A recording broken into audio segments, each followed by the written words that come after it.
Godzilla, the king of the monsters. This titan has taken on challenge after challenge since his inception in 1954.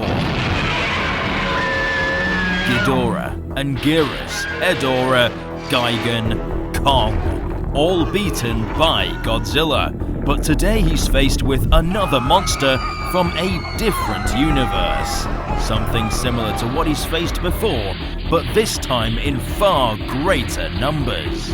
Will it be too much for Godzilla to handle, or will he come out as king once again? Let's find out. I'm Alistair, and welcome to Dangerville.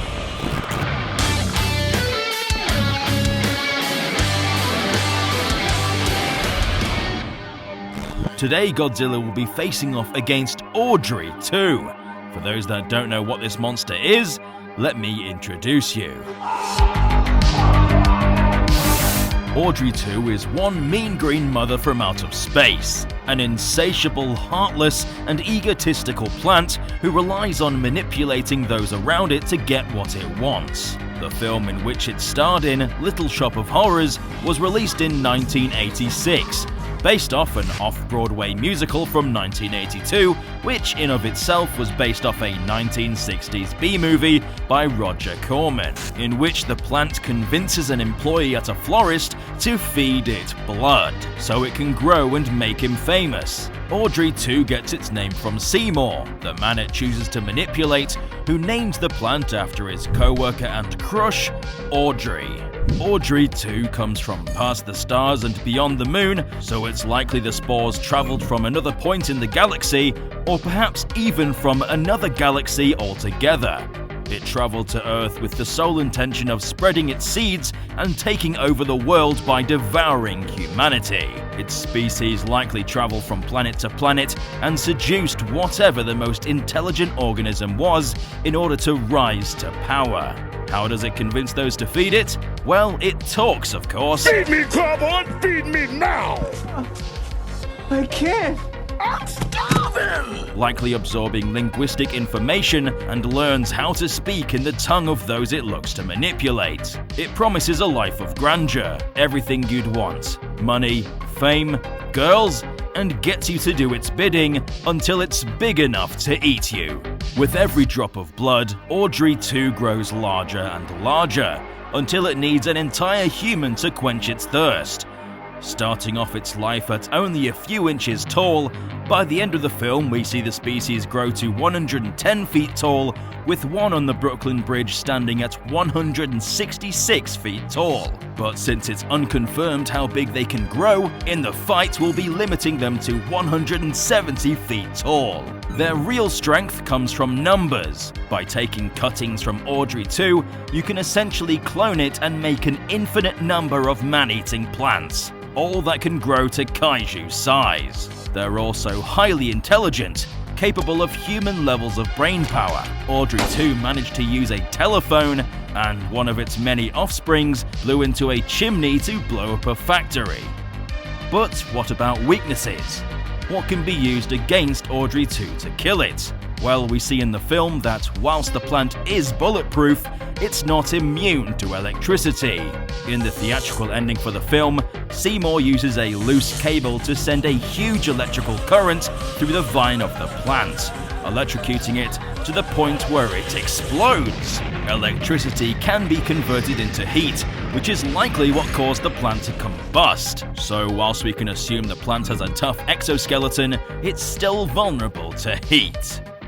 I'm sure many of you have noticed that Audrey 2 has a striking resemblance to Biolante from the 1989 film conveniently titled Godzilla vs. Biolante. Now, since that film came out 3 years after Little Shop of Horrors, it's likely that Toho took a liking to Audrey 2 and were influenced to create Biolante from the design.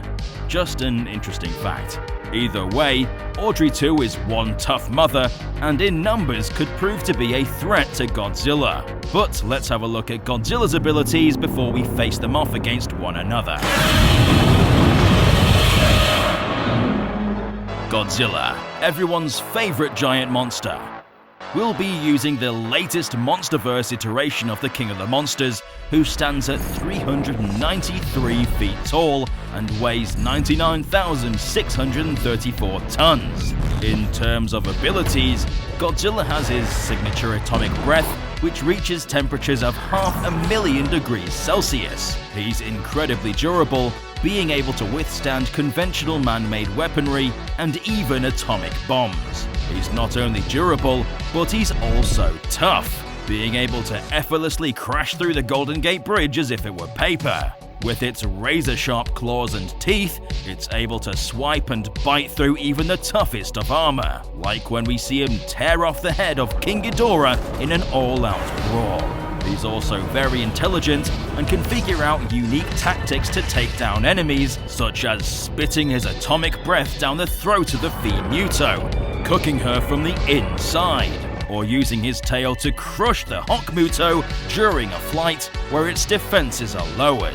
It's safe to say that Godzilla is one tough titan, but in terms of weaknesses, Godzilla has relatively slow reflexes, which is demonstrated when Mechagodzilla used its faster motor controls to gain an advantage. Godzilla is the strongest titan known to man, the king of the monsters, a living legend.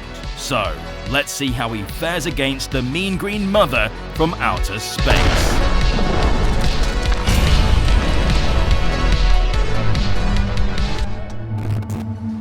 Godzilla senses the disturbance in New York and decides to rise out the ocean to find out what's causing all the commotion. He's greeted by a city on fire. Civilians are running in fear, and demented laughter from dozens of giant creatures is heard echoing through the streets. Godzilla stomps downtown and finds several large plant-like creatures toying with and eating thousands of terrified civilians. These plants find the hunt amusing. The Audrey 2 stand to the height of Godzilla's thigh, so the King of the Monsters figured they would be an easy kill. That was until the plants took notice of the Titan standing before them, and dozens more came slithering over the rooftops like thousands of green snakes, the vines choking the windows of skyscrapers. The plants immediately knew that this wasn't a creature that could be manipulated or reasoned with.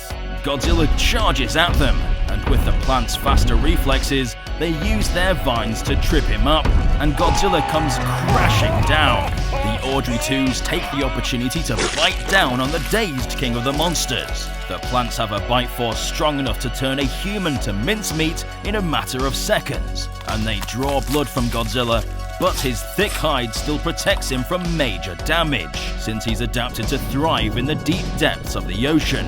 Godzilla comes around and swipes away the pests, and uses one of the plant's vines to swing it around and throw it into the air at such a force that it shoots out of the city and into the ocean. The plants try to pull Godzilla down with their vines, but aren't strong enough to overpower him, and he kicks and swipes the vegetables into pieces. But there are many more plants on their way, and they're hungry. Godzilla powers up his atomic breath and fires it upon all the plants in his vision, incinerating them instantly. But as he does so, several of the plants crawl up his back and pierce his flesh with their sharp vines, and he hastily attempts to get them off, circling and stumbling around the city, crashing into buildings as the plants bite down on areas he can't reach. The Audrey 2s surrounding Godzilla start throwing bricks, cars, and even people at Godzilla, and treat the situation as almost a game, finding it fun to team up and take on a larger challenge. They reach out with their vines and pull the dizzy Godzilla into a building, and he crashes down, with the concrete crumbling on top of him. Momentarily unconscious, the plants swarm over Godzilla and begin to draw blood, taking in that nutritious Titan energy with radiation they're immune from since they traveled through the radioactive vacuum of space. When Godzilla wakes up, he decides playtime is over. He charges up his atomic breath to full power, his scales, gills and eyes all glowing lightning blue, and he bursts the atomic fire at the plants, and this time they're sent to oblivion. They start to run in fear, some try to dig into the ground, others into buildings. But the might of Godzilla's superatomic breath is unmatched, and it carves out the earth, and burns the city to the ground, leaving no plants remaining. Godzilla has beaten the Audrey 2s.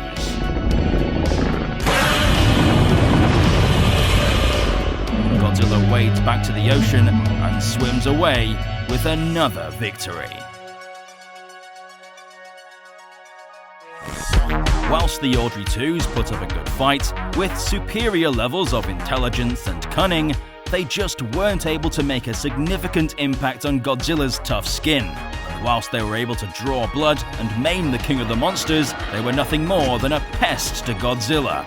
Their biggest vulnerability is heat, and unfortunately for them, that is Godzilla's main method of attack. So it was only a matter of time before Godzilla gained enough power to blast his superatomic breath, which we've seen is capable of cutting through the Earth's crust in Godzilla vs. Kong. I've loved Godzilla and Little Shop of Horrors since I was a kid, and it was always a dream of mine to pit the King of the Monsters against the Audrey 2s. I would always draw pictures of it during my school break. I always envisioned of what it would have been like, and what I presented to you today is what I imagined as a kid. So I hope you enjoyed Godzilla vs. Audrey 2. If you want more versus videos, then leave a like, because it lets us know what you want to see more of. What should face off next? Let us know in the comment section down below. If you haven't already, subscribe and stomp the notification button to become a resident of Dangerville today. I've been Alistair, and we'll see you residents in the next one.